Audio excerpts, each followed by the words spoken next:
Okay, Dr. Huebner, Natural Transplants. I'm here with an anonymous patient today who's very, very happy with his result and agreed to let us do a scar video because he's been through the ringer in terms of surgery. So he's had an FUE procedure, then followed by a strip procedure elsewhere, and then he came to us for another strip procedure, a second one.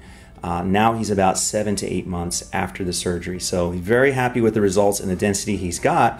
But I wanted to point out scars because there is a big difference between clinics in terms of scars. So his first surgery was an FUE. His second one, he had a strip procedure. And I want to show people what a scar looks like.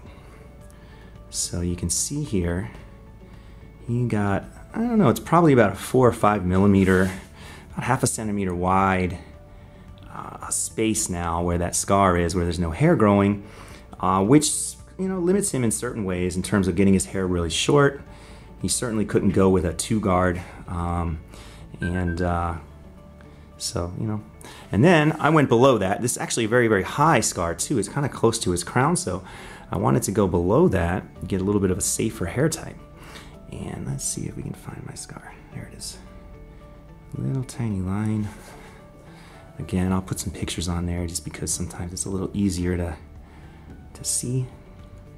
You can see that around there's all those little circle scars. That's the FUE procedure scars. So if anyone says FUE is scarless, they're misleading you.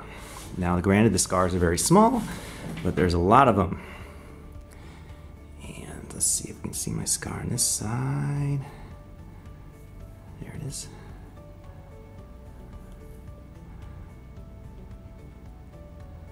And I apologize, sometimes it doesn't show up well in the video, but you can see that little line in there. So, just an example of scar work and how it pays to do your research.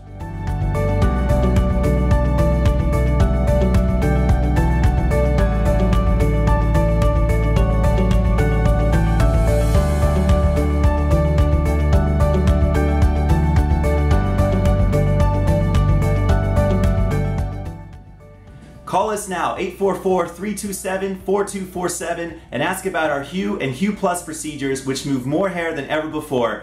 Hope to hear from you soon.